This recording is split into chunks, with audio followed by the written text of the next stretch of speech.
शुभ सकाळ।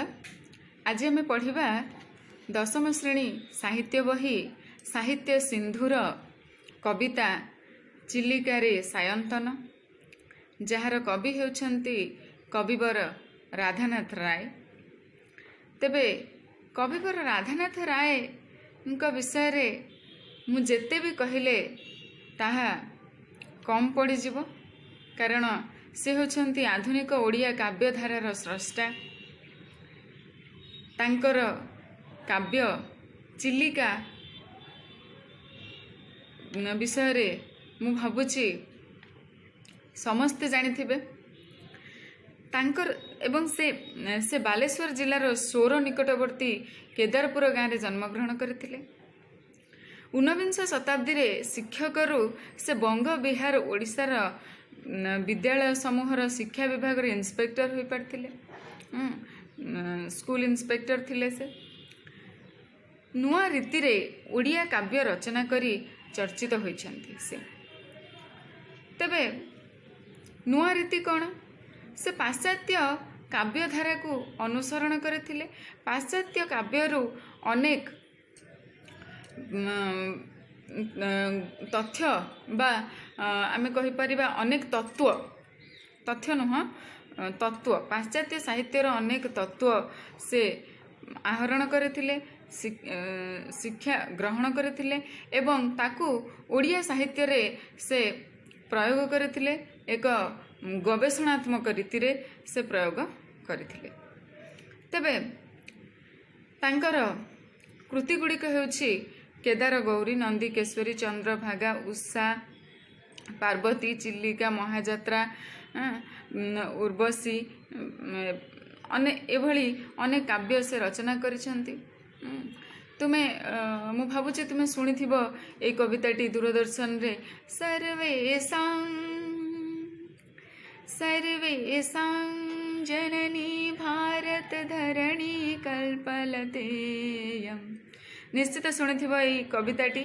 ए कविताटी मध्य तांकरी द्वारा रचित कविवर राधानाथ राय द्वारा सर्जना हेतिबा ए कविताटी समग्र ओडिशा को सते जेमिति मंत्रमुग्ध कर देछि। मंत्रमुग्ध कर दिए ए कविताटी गाइला बेले बा आवृत्ति कला बेले। तेबे अनुदित कृति मध्य से लिखिछंती, जेमती मेघदूत और तुलसी स्तबक तांकर पांडित्य एवं कवित्वर परिचय दिए। मेघदूत एवं तुलसी स्तबक एगुड़िक तांकर अनुदित कृति अनुवाद करछंती से। तेबे आज आमे जो कविताटी तांकर पढ़िबा चिलिकारे सायंतन, एटी तांकर प्रसिद्ध काव्य चिलिकारु उद्धार करा जायछि। तबे चिलिका काव्यटी तांकर एक प्रसिद्ध काव्य। एही काव्य रे चिलिका को से काव्यर नायिका भाव में सजाइछंती एवं तार प्राकृतिक सौंदर्य, तार ऐतिह्य को से भूरी भूरी प्रशंसा करिछंती एवं से तार प्राकृतिक सौंदर्य एवं तार ऐतिह्य को भूरी भूरी प्रशंसा करने सहित तार सौंदर्य वर्णना करिछंती। एवं आज आमे चिलिका काव्यर जो अंशटी पढ़िबा सेठी होची चिलिकारे सायंतन, अर्थात संध्या समयर दृश्य। प्रकृति को नायिका करी से चिलिका काव्य रे, चिलिका खंडकाव्य रे से रचना करिछंती एवं संध्याकालीन जो मनोरम दृश्य, चिलिकारे संध्याकालीन जो मनोरम दृश्य ताकू से एठारे कवितार रूप देछंती। तेबे देखिबा कवितारे से किभଳି भाबरे चिलिकार रूप वर्णना करुछंती। प्राची मूल एबे मीन जीवी नाबे, छायाकारे चित्र दिशे ठाबे ठाबे। चिलिकारे सायंतन अर्थात चिलिकारे संध्या हे आसलाणी, संध्या समय। चिलिकारे कौन हेछि से कहछन जे प्राची मूल एबे मीन जीवी नाबे। प्राची मूल अर्थात चिलिकार प्राची माने पूर्व, तुम जानिछ पूर्व दिग। तेबे चिलिकार पूर्व दिग मूल रे अर्थात कूल रे, पूर्व दिगर कूल रे मीनजीवी मीनजीवी जो माने मत्स्यजीवी चिलिकार माछ धरी निजर जीविका निर्वाह करती मीनजीवी नाबे से तांको डंगा मानकु नहीं आसुछंती फेरुछंती संध्या हो गलानी संध्या समय से माने डंगा धरिकी फेरुछंती छायाकारे चित्र छाई भलिया चित्र आंकीदेला भलिया दिसे ठाबे ठाबे एठी सेठी चिलिकार कूलरे एठी सेठी ठाबे ठाबे कौन देखा जाउची ना सते जेमिति ना आउ नाविकर चित्र जमती आमे कागज रे चित्र करना ना आउ नाविकर चित्र ठीक सेमती से कहउचंती जे संध्या हो आसलाणी चिलिकार संध्या हो आसलाणी संध्या समय रे कौन है ना मीनजीवी नाबे मीनजीवी माने नाबरे तांको नारे बसिकी बा तांको डंगारे बसी छाया भलिया चित्र आंकी छाई छाई दिसुची कारण अंधार हो गलानी छाई छाई दिसुची चित्र दिसे ठाबे ठाबे ठाबे ठाबे से चित्र दिसुची मत्स्य धरी सेहु समुद्र मुहाणे निज गृह कथा भावी एक ध्याने से कहते जे मत्स्य धरी सेहु समुद्र मुहाणे समुद्रर मुहाणरे से माछ धरी निज गृह कथा भावी एक ध्याने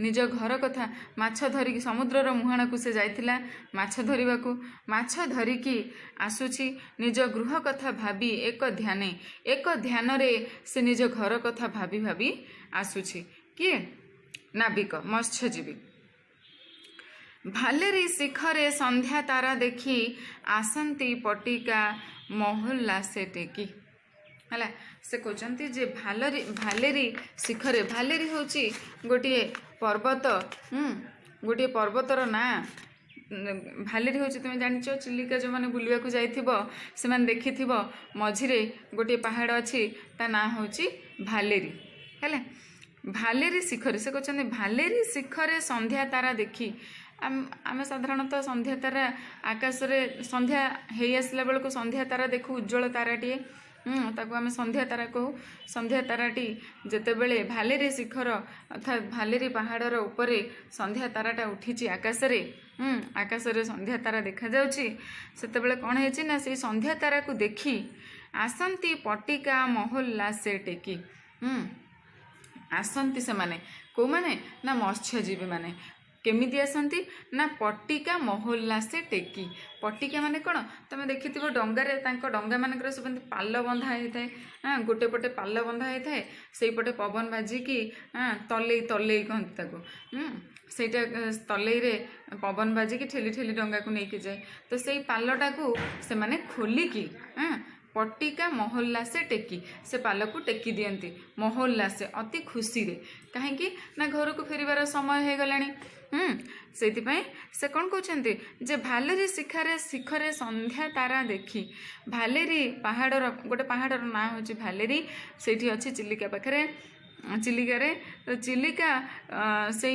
भालेरी शिखरे उपरे पहाड़ उपरे जेतेबेले संध्या तारा उईबा देखी से माने भारी खुशी हो जाती कारण से माने जानती जे एबे घर को फेरिबार समय हो गलानी है तापर से माने घर को फेरती आसंती पटिका मोहल्ला से टेकी एवं पाल को अति खुशी रे से माने टेकी देकी घर को टेकी देकी ताधरे बंधाबंधी कर देकी डंगा को कूल रे बांधी देकी साइती देकी से माने पुणी घर को फेरती है अति खुशी रे मोहल्ला से महा उल्लास रे से माने घर को फेरती है आउ कौन करती ना तांको कंठ कवि सूर्य गीतामृत दूरू बही आणे चिलिका मारुत उल्लासर आत्मा प्राय गीत तान ह्रद नील बक्षे करे अधिष्ठान हसंती चौदिगे मधुर हासिनी दिगंगना ज्योत्स्ना दुकूल वासिनी भावांतर पुणी क्षणे करे जात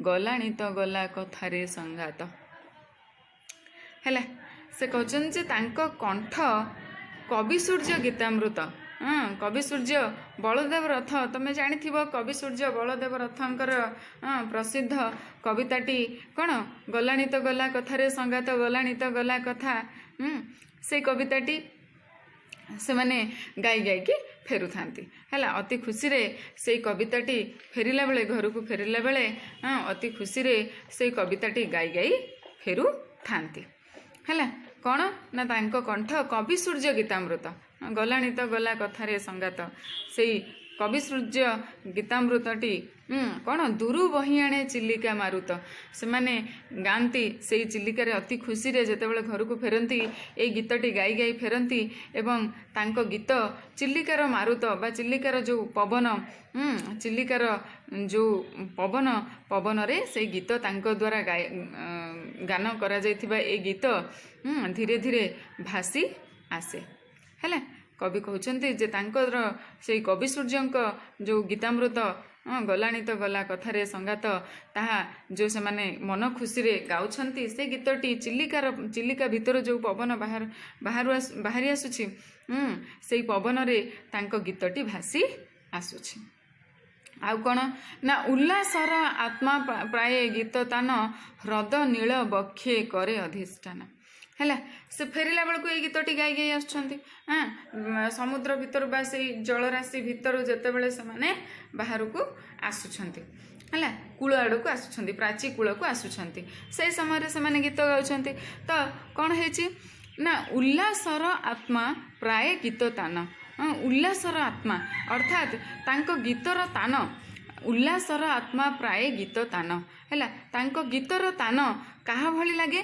ना उल्लासर आत्मार संगीत जमिति आमे खुशी हेले जो स्वर रे गीत गाऊ दुखी हेले कौन से स्वर रे गीत गाऊ ना खुशी हबार स्वर गोटे अलगा दुखी हबार स्वर गोटे अलगा तुमर जमती कॉमेडी सॉन्ग सैड सॉन्ग सब अलगा तेणु से कहते जे यही उल्लासर स्वर कहीं कारण से घर को फेरुंट खुशी अच्छा से घर को फेरुंट तो से उल्लासर तान उल्लासर तांको आत्मा खुशी हो जाउछि तांको मन तांको आत्मा सब खुशी रे पुलकित होइछि एवं से पुलकित से जो आनंदित होइछन्ते से माने तार से आनंदित हृदय जो संगीतर तान शुभुछि ताहा स्पष्ट जना पड़ुछि जे से माने खुशी अछन्ति उल्लासर आत्मा भली तांकर गीतर तान शुभुछि हैला से जो गीत गाउछन्ति से माने खुशीर गीत गाउछन्ति से तान से संगीतर तान खुशीर संगीतर तान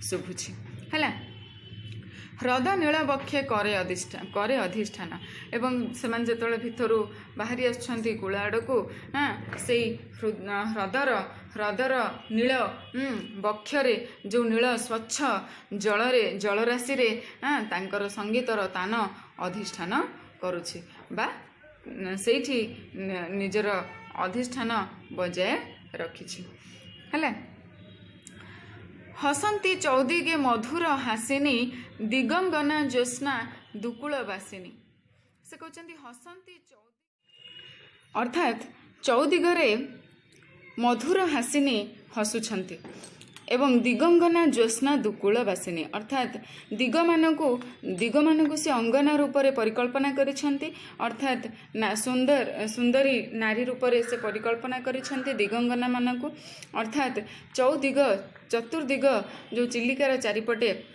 चतुर्दिग सुंदर चतुर्दिग ज्योत्स्ना रे चंद्रर किरण रे सते जमिति पाटशाढ़ी दिगंगना माने अर्थात दिग माने दिग रूपक अंगना माने सते जमिति पाटशाढ़ी पिंधि हसुछंती चारिपटे चिलिकार चतुर्दिगरे हैला भावांतर पुणी क्षणे करे जात गलाणी तो गला कथारे संगात हैला गलाणी तो गला कथारे संगात तांकर एई कवितार तानरे ए संगीतर तानरे गोटे भावांतर सृष्टि होछि सेई चिलिकार परिसर रे चिलिका भितरे गोटे भावांतर सृष्टि होछि हैला क्षणक मध्य अल्प समय भितरे गोटे भावांतर सृष्टि होछि सेई चिलिका भितरे तापरे कहउचंती संगीत आवेशे नाना रूपे मन अतीन्द्रिय देशे करे विचरण जमती मु आरंभ कही चिलिका काव्यर काव्य नायिका हूँ चिलिका निजे एवं से कवि साजिछंती नायक एवं से कहते जे अतीन्द्रिय देशे करे विचरण संगीत आवेशे नाना रूपे मन संगीतर आवेश रे ए संगीतर तान को शुणी तारी आवेशरे कविंकर मन नाना रूप धारण करी अतीन्द्रिय देशे करे विचरण। अतीन्द्रिय देशरे जोठी इंद्रियर अनुभव असंभव से अतीन्द्रिय देशरे इंद्रिय माध्यम जो देश को आम अनुभव करिपरिबा नाही सेटा होची अतीन्द्रिय देश। गोटे पारलौकिक देश, गोटे काल्पनिक स्वर्ग कहले चले है। से देश रे अतीन्द्रिय देश रे तांकर मन कविंक मन विचरण करुछि है। चली जाए शून्य शून्य क्यों स्थाने किलोड़ीबा आसे सही ता न जाने।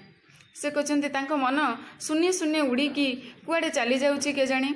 सते जमिति मन से चिलिका भितर हजि जाउछि, कुआडे कुआडे उड़ी जाउछि।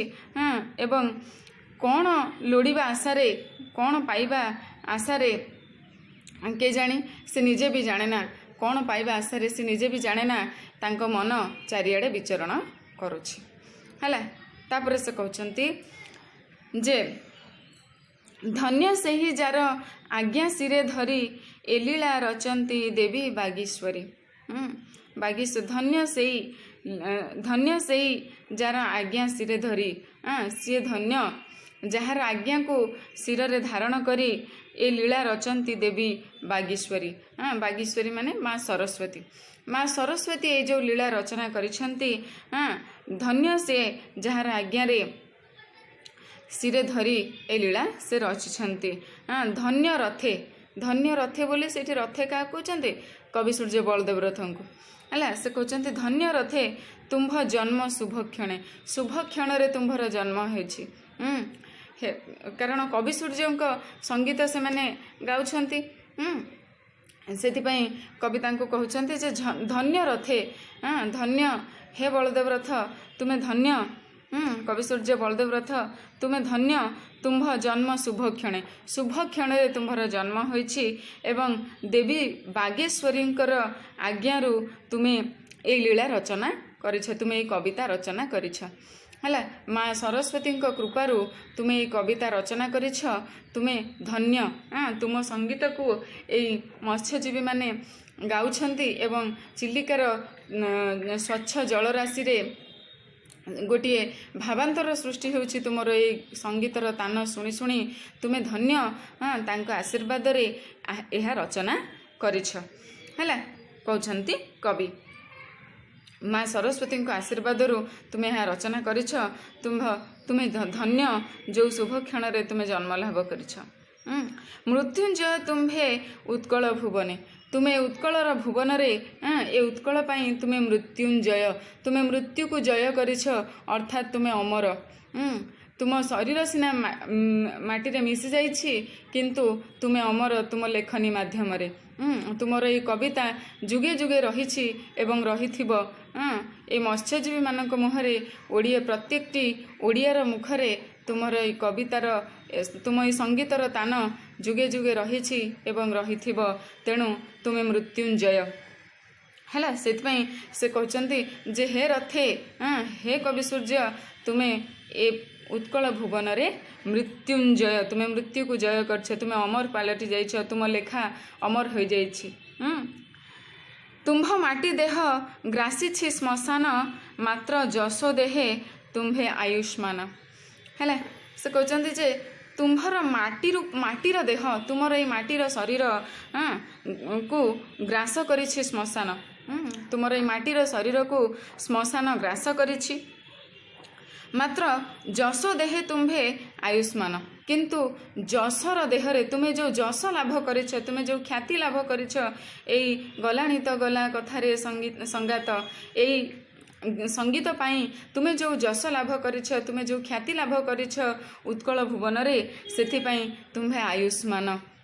सेथिपाई तुम्हें अमर हो जाइछ। तुमर आयुष बढ़ी जाइछि। तुम्हें समस्तक मन भितर बंची रहिछ।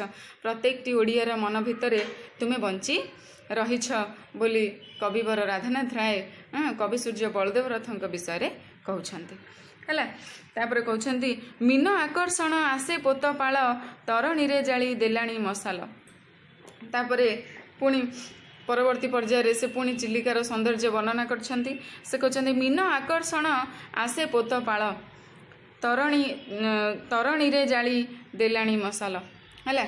मत्स्यजीवी मैंने कौन करछन्ती गोटे पोतपाଳ जलांती है गोटे मशाल जलांती से माने कोठी नाव भितरे डंगा भितर गोटे मशाल जलांती से मशाल जो जले हाँ कौन हुए जिते बड़े चिलिका भितर से माने मशाल जले कि आसती मशालटा निआ थाए चिलिका भितरटा अंधार अंधार भितर जिते निआटा जले माछ मैंने कौन करती ना से समय से पोतपाळर आकर्षण रे समस्ते डंगा भितर को डेई पड़ती है ता पाखक आसबे बोली ता उपरको डेई पड़ती एवं डंगा भितर पड़ी मत्स्यजीवी मानकर कबल को आसी जाती है मत्स्यजीवी मैंने से धरती शिकार करती है तो से कहते जे मीन आकर्षण आसे पोतपाळ मीनर आकर्षण आशारे पोतपाळ तरणी रे जाली देलाणी मशाल तरणी रे कौन कर मशाल जाली देले से मशाल संध्या हो गलानी अंधार हो गलानी तेणु से तरणी भितर बा डंगा भितर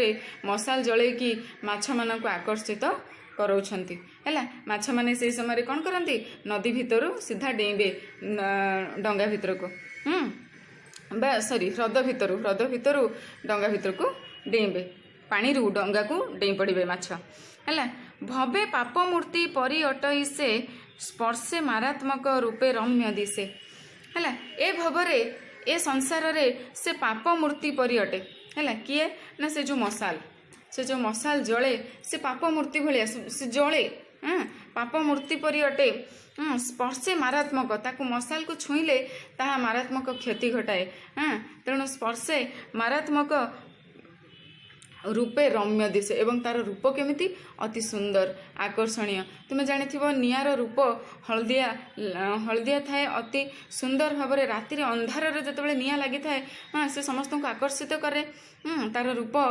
सौंदर्य से समस्त को आकर्षित करे किंतु ताको छुईले कौन छुईले ताहा मारात्मक क्षति से पोड़ी दिए सबू मारात्मक छुईले स्पर्शे मारात्मक स्पर्श कले से मारात्मक किंतु तार रूप होची रम्य अति सुंदर रूप पाप गर्ते जेन्हे पड़ई अज्ञान जी अज्ञान जमिति पापर गातरे आपे आपे पड़ी जाए जार ज्ञान नाही सी कौन करे ना आपे आपे पापर गातरे लोभ मोह जोगु से कौन लोभ एवं मोह जोगु आकर्षण जोगु से कौन पापर गातरे गली पड़े अज्ञान ठीक सेमती ए माछ माने कौन करती तरी गर्भे मिने डेई देबे प्राण है तरी गर्भ माने कौन डंगार गर्भरे डेईकरी ए माछ माने प्राण देबे है जमिति अज्ञान जे जानिनी से पापर गर्तरे डेई पड़े किछि न जाने कि लोभ निजर लोभ मोह आकर्षण जोगु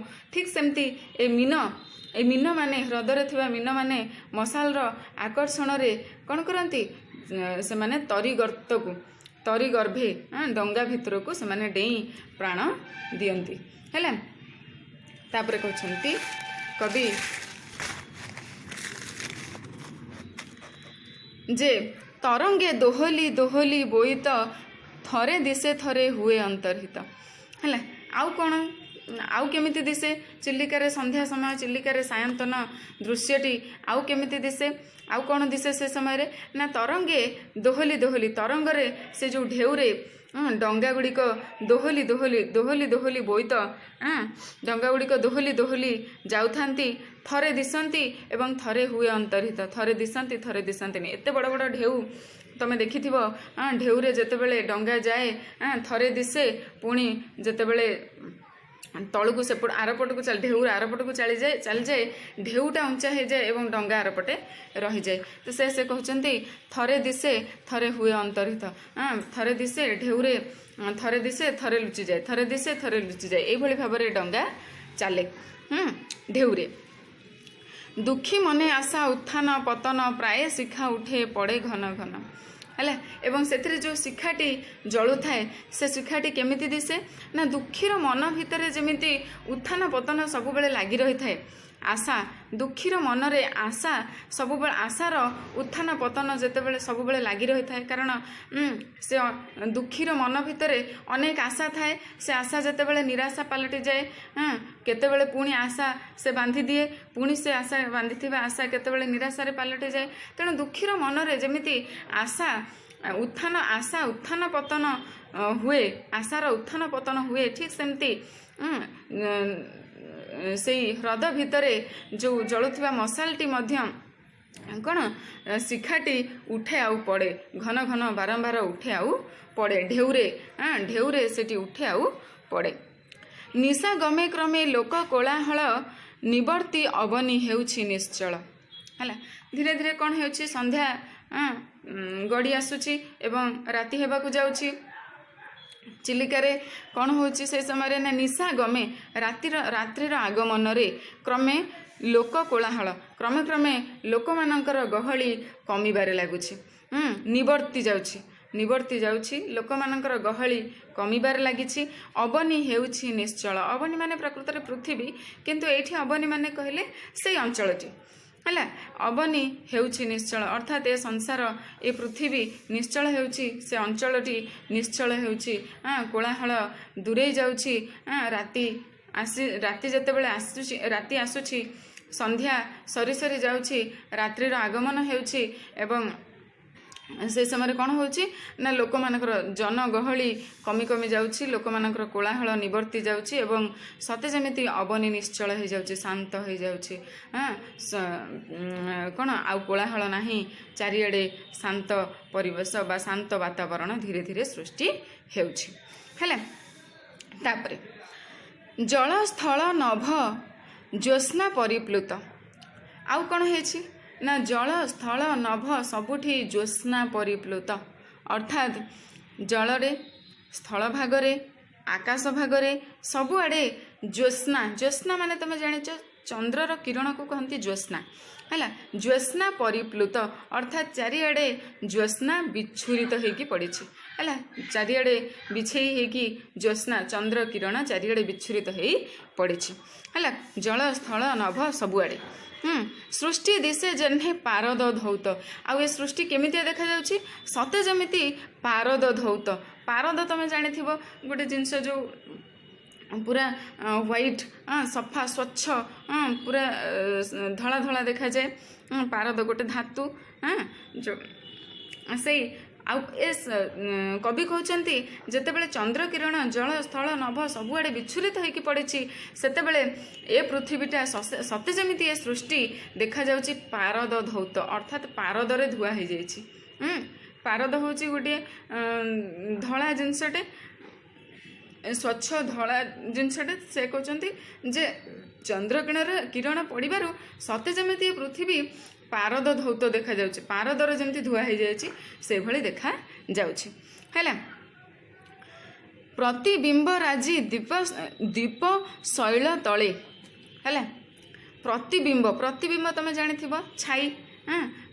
ଗୋଟେ ପଟେ ଆଲୁଅ ଥିଲେ ଆର ପଟେ ଗୋଟେ ଜିନିଷ ରଖିଦେଲେ ତାର ପଟେ ତାର ଛାଇ ପଡ଼େ। ହେଲା, ସେ କହୁଛନ୍ତି ଯେ ପ୍ରତିବିମ୍ବ ରାଜି ଦୀପ ଶୈଳ ତଳେ। ହେଲା, ପ୍ରତିବିମ୍ବ ମାନେ କ'ଣ କରୁଛନ୍ତି ନା ଦୀପର ଯେଉଁ ଶୈଳ, ଦୀପ କ'ଣ ନା ସେଇ ହ୍ରଦ, ସେ ଯେଉଁ ଚିଲିକା ହ୍ରଦ ମଝିରେ ଗୋଟେ ଦୀପ ଅଛି। ତୁମେ ଜାଣିଛ ଯେଉଁ ଶୁଖିଲା ଅଞ୍ଚଳ, ଗୋଟେ ଶୁଖିଲା ଅଞ୍ଚଳ ଅଛି ଯେଉଁଠି କାଳିଜାଇ ମନ୍ଦିର ଅଛି, ତୁମେ ଯଦି କିଏ ଯାଇଥିବ ବୁଲିବା ପାଇଁ ଦେଖିଥିବ।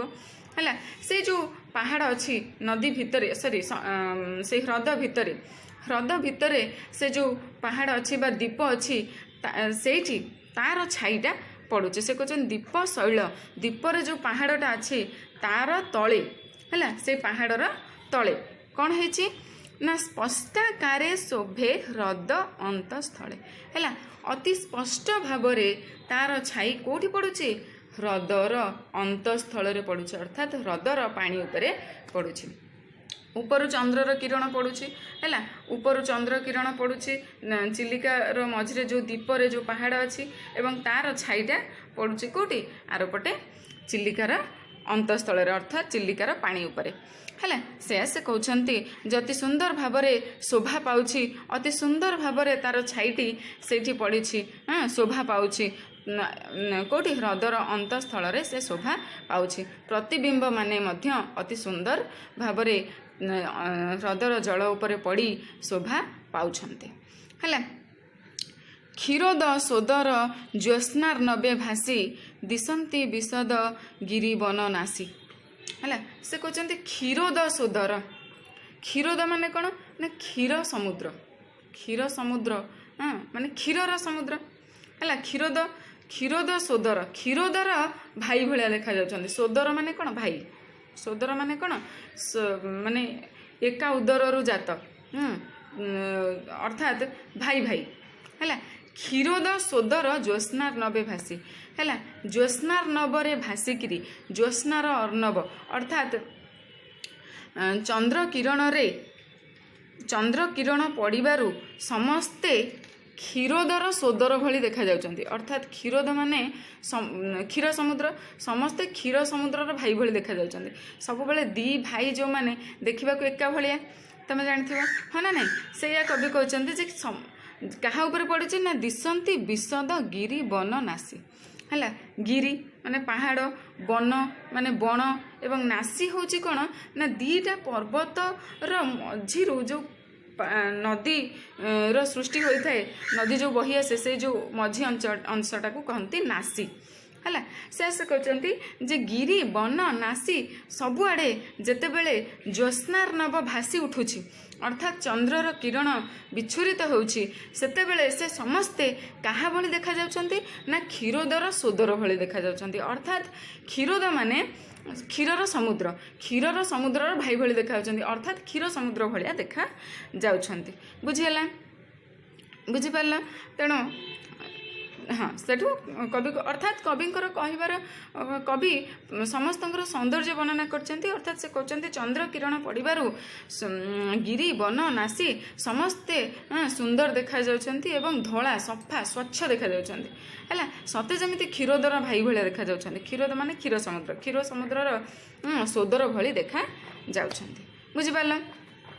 तापरे स्निग्ध तरुपत्रे मसृण उपले जक जक होई ज्योत्स्ना प्रतिफले। आउ कौटी पड़ुछि चंद्र किरण ना स्निग्ध तरुपत्रे है। कोमल तरुपत्र गछ मानकर कोमल पत्र कलिया पत्र ऊपर अंश थाए, गछर ऊपर अंश तार जो कलिया पत्र थाए से कहते जे से कलिया पत्र उपरे एवं मसृण उपले, मसृण माने चिकणिया, चिकणिया उपल कौन तुम देखि समुद्र कूल सब बाली गरड़ा देखि से बाली गरड़ा को कहते उपल है। से कहते जे स्निग्ध तरुपत्रे कोमल गछ मानकर पत्र उपरे एवं मसृण उपले चिकणिया बाली गरड़ा उपरे जक जक होई ज्योत्स्ना प्रतिफले है। जक जक होकर सूर्य किरण, ज्योत्स्ना होची सूर्य किरण, सॉरी भूल कहली, ज्योत्स्ना होची चंद्र किरण। तेबे जक जक होई चंद्र किरण ता उपरे पड़िकी प्रतिफलित हेउछन्ति है। चंद्र किरण जेतेबेले कोमल तरु पत्र उपरे एवं मसृण उपलरे बा बाली गरड़े चिकणिया बाली गरड़े पड़ुछन्ति चंद्र किरण ताहा प्रतिफलित हेउछि है। सर्पे चित्र चंद्र चूड़ तनु भली, सर्पे चित्र चंद्र चूड़ तनु भली तुम देखि चंद्र चूड़ होचन्ति के शिव है। चंद्र चूड़े जार तुम शिवों मुंडरे गोटे चंद्र थाए से शिव होचन्ति चंद्रचूड़।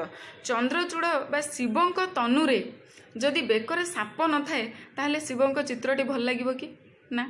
से कहते सर्पे चित्र चंद्रचूड़ तनु भली छाया मिश्र करे शोभे वनस्थली है। जेमिति शिवों शरीरटी गोटे कला साप गुड़े होकर सुंदर देखा जाए, ठीक सेमती वनराजी रे बा जंगल रे कौन है ना चंद्र किरण पड़िकी उपरे अति सुंदर देखा जाउछि एवं गछर छाई मध्य तार देहरे पड़ुछि पड़िकी सेटा आहुरी अधिक तार सौंदर्य आहुरी बढ़ाई दउछि। सते जेमिति शिवों देहरे गोटे कला साप गुड़े होकर सौंदर्य वृद्धि करुछि, ठीक सेमती वनराजी रे चंद्र किरण पड़िला परे तार शोभा जेतिकी थिला ताठारु अधिक सुंदर देखा जाउछि केतेबेले जेतेबेले से गछ मानकर छाई से जंगल रे पड़ुछि हैला, सेतेबेले से जंगल आहुरी सुंदर देखा जाउछि हैला। छाया मिश्र करे शोभे वनस्थली, से जंगल वनस्थली आहुरी आहुरी सुंदर देखा जाउछि जेतेबेले से वनर छाई चंद्र किरण रे तार छाई पड़ुछि हैला। प्रशांत नीरवे गिरी वन देश नाही एथिनर चहलर लेस ହେଲା। ପ୍ରଶାନ୍ତ ନୀରବେ ଗିରିବନ ଦେଶ। ବର୍ତ୍ତମାନ ଚତୁର୍ଦିଗ ପ୍ରଶାନ୍ତ ଶାନ୍ତ ସ୍ନିଗ୍ଧ ଶୀତଳ ବାତାବରଣ ସୃଷ୍ଟି ହୋଇଯାଇଛି। ରାତି ହେବାକୁ ଯାଉଛି ଏବଂ ଚିଲିକାର ସାୟନ୍ତନ ଦୃଶ୍ୟ ଏଇଭଳି ଭାବରେ ସେ ବର୍ଣ୍ଣନା କରିଛନ୍ତି। ସେ କହିଛନ୍ତି ଯେ ପ୍ରଶାନ୍ତ ନୀରବେ ଗିରିବନ ଦେଶ, ଗିରି ପାହାଡ଼ ଏବଂ ବଣ ସବୁଆଡ଼ ନାହିଁ ଏଥି ନର ଚହଳର ଲେଶ। ଆଉ ଲୋକମାନଙ୍କର ଗହଳି ଚହଳି ଆଉ ସେଠି ନାହିଁ। ଜନଶୂନ୍ୟ ହେଇଗଲାଣି ସେ ଅଞ୍ଚଳ। ରାତି ହେବାକୁ ବସିଲାଣି। ତମେ ଜାଣିଛ ରାତି ହେଲେ ଚିଲିକାରେ କେହି ନଥାନ୍ତି, ତେଣୁ ଜନଗହଳି ଆଉ ଦେଖାଯାଉ ନାହିଁ। ଦୂର ଝରନାଦ ଝିଙ୍କାରି ଝିଙ୍କାର କରେ ନିଶିଥିନି ପ୍ରଭାବ ପ୍ରଚାର। ହେଲା। ଦୂର ଝରନାଦ, ଦୂରରୁ ଝରଣାର କଳକଳ ନାଦ ଏବଂ ଝିଙ୍କାରି ଝଙ୍କାର, ଝିଙ୍କାରିର ଝଙ୍କାର। ଝିଙ୍କାରି ଗୋଟେ ତମେ ଜାଣିଛ ଜଙ୍ଗଲି ଗୋଟିଏ ଆମେ କହିପାରିବା ପକ୍ଷୀଟିଏ। ଝିଙ୍କାରି, ସିଏ ଝଙ୍କାର, ତାର ଯେଉଁ ଝଙ୍କାର ଶବ୍ଦ ହେଲା, ତାର ଝଙ୍କାର ଶବ୍ଦ ଏବଂ ଝରଣାର ଝରଝର ନାଦ, ଏଇ ନାଦରୁ ଏମାନେ ଏ ନାଦ ଝରଣାର ନାଦ ଏବଂ ଝିଙ୍କାରିର ଝଙ୍କାର ଏମାନେ କରେ ନିଶିଥିନି ପ୍ରଭାବ ପ୍ରଚାର। ସେମାନେ ପ୍ରଚାର କରୁଛନ୍ତି ସତେ ଯେମିତି ରାତି ଆସିଗଲା ବୋଲି ସେମାନେ ପ୍ରଚାର କରୁଛନ୍ତି। ହେଲା। କାରଣ ଦିନ ଥିଲେ ସେମାନଙ୍କର ଶବ୍ଦ ଆଦୌ ଶୁଭେ ନାହିଁ, କାରଣ ଜନଗହଳି ସେ ଅଞ୍ଚଳରେ ଥାଏ। ଯେତେବେଳେ ଜନଗହଳି କମିଯାଏ, ଜନକୋଳାହଳ ଲୋକ କୋଳାହଳ କମିଯାଏ, ସେତେବେଳେ ଝରଣାର ନାଦ ଏବଂ ଝିଙ୍କାରିର ଝଙ୍କାର ରାତ୍ରି ହେଲା ବୋଲି ସତେ ଯେମିତି ସେମାନେ ପ୍ରଚାର କରନ୍ତି। ତାଙ୍କ ଶବ୍ଦ ଶୁଭେ, ତାଙ୍କ ଶବ୍ଦ ଶୁଭିବା ଆରମ୍ଭ ହୁଏ, ସେଇଥିରୁ ଜଣାଯାଏ ରାତି ହେଇଗଲା। ସତେ ଯେମିତି ସେମାନେ ରାତି ହେବାର ବାର୍ତ୍ତା ପ୍ରଚାର କରୁଛନ୍ତି। ବୁଝିପାରିଲ? ତାପରେ କହିଛନ୍ତି କଳି ଉପଦ୍ରବେ ତ୍ୟଜି ଲୋକାଳୟ ଶାନ୍ତି କିଏ ସ୍ଥଳେ ଭଜିଲେ ଆଶ୍ରୟ। କଳିର ଉପଦ୍ରବରେ ଯେମିତି ତ୍ୟଜି ଲୋକାଳୟ, ଲୋକାଳୟ ତ୍ୟାଗ କରିକି ଶାନ୍ତି ଆସିକି ଏଇଠି ଆଶ୍ରୟ ନେଇଛି। ସେ ସ୍ଥାନ ଏତେ ସୁନସାନ ହେଇଯାଏ, ଏତେ ଶାନ୍ତ ସ୍ନିଗ୍ଧ ଶୀତଳ ବାତାବରଣଟିଏ ସୃଷ୍ଟି ହେଇଯାଏ ସନ୍ଧ୍ୟା ପରେ। ରାତ୍ରି ଆସିଲେ ଏଭଳି ଏକ ଶାନ୍ତ ସ୍ନିଗ୍ଧ ବାତାବରଣ ସୃଷ୍ଟି ହୁଏ ଯେ ସତେ ଯେମିତି କବିବର କହୁଛନ୍ତି ଯେ ସତେ ଯେମିତି ଶାନ୍ତି ଆସିକିରି ସେଇଠି ଆଶ୍ରୟ ନିଏ। କଳିର ଉପଦ୍ରବକୁ ତ୍ୟାଗ କରି ଲୋକ କୋଳାହଳ ଜନଗହଳି ତ୍ୟାଗ କରିକି ଲୋକାଳୟ ତ୍ୟାଗ କରିକି ଶାନ୍ତି ସତେ ଯେମିତି ସେଇଠି ଆସିକି ଆଶ୍ରୟ ନିଏ। ସେ ଅଞ୍ଚଳ ଶାନ୍ତ ସ୍ନିଗ୍ଧ ଶୀତଳ ବାତାବରଣଟିଏ ସୃଷ୍ଟି ହୁଏ ରାତ୍ରି ଆସିଲେ। ସେଇଥିପାଇଁ କବି କହୁଛନ୍ତି ସତେ ଯେମିତି ଶାନ୍ତି ଆସିକି ସେଇଠି ଆଶ୍ରୟ ନେଇଛି। ବୁଝିଗଲା? ତାପରେ କହୁଛନ୍ତି ଚିଲିକା ତୋହର ଏହି ଶୋଭାବନ ବର୍ଣ୍ଣୋତ୍ସବମୟ ଦୃଶ୍ୟ ସାୟନ୍ତନ। ଶେଷରେ କବିବର ରାଧାନାଥ ରାୟ କହୁଛନ୍ତି ରେ ଚିଲିକା ତୋହର ଏହି ଶୋଭାବନ, ତୋର ଏହି ସୁନ୍ଦର ବନ, ତୋର ଏହି ସୁନ୍ଦର ଶୋଭାବନ ଅର୍ଥାତ୍ ସୁନ୍ଦରତା, ତୋର ଏହି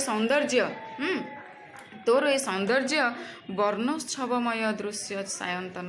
ସତେ ଯେମିତି ବର୍ଣ୍ଣର ଉତ୍ସବ ସୃଷ୍ଟି କରୁଛି, ବିଭିନ୍ନ ବର୍ଣ୍ଣର ଉତ୍ସବ ସୃଷ୍ଟି କରୁଛି ସନ୍ଧ୍ୟା ସମୟରେ। ତୋର ଏହି ସନ୍ଧ୍ୟା ସମୟର ଯେଉଁ ପ୍ରାକୃତିକ ଦୃଶ୍ୟ ସତେ ଯେମିତି ଗୋଟିଏ ବର୍ଣ୍ଣର ଉତ୍ସବ ସୃଷ୍ଟି କରୁଛି, ଶୋଭାବନ ସୃଷ୍ଟି କରୁଛି ବୋଲି କବିବର ରାଧାନାଥ ଚିଲିକାର ସୌନ୍ଦର୍ଯ୍ୟକୁ ସମ୍ପୂର୍ଣ୍ଣ କବିତାରେ ଏଇଭଳି ଭାବରେ ବର୍ଣ୍ଣନା କରିଛନ୍ତି। ଚିଲିକାର ସନ୍ଧ୍ୟା ସମୟର ସୌନ୍ଦର୍ଯ୍ୟ ମୁଁ କହିପାରିବି ଅଧିକ ଏଇଠି ଠିକ୍ ହେବ। ତେଣୁ ଚିଲିକାର ସାୟନ୍ତନ ଦୃଶ୍ୟକୁ ଅତି ସୁନ୍ଦର ଭାବରେ କବିବର ରାଧାନାଥ ରାୟ ଏଇଠି ବର୍ଣ୍ଣନା କରିଛନ୍ତି। ତେବେ ମୁଁ ଆଶା କରୁଛି କବିତାଟି ସମସ୍ତେ ବୁଝିପାରିଥିବ। ଯଦି ତଥାପି କେଉଁଠି ଅବୁଝା ରହିଲା ମୋତେ ମେସେଜ୍ ନିଶ୍ଚୟ କରିବ। ଧନ୍ୟବାଦ।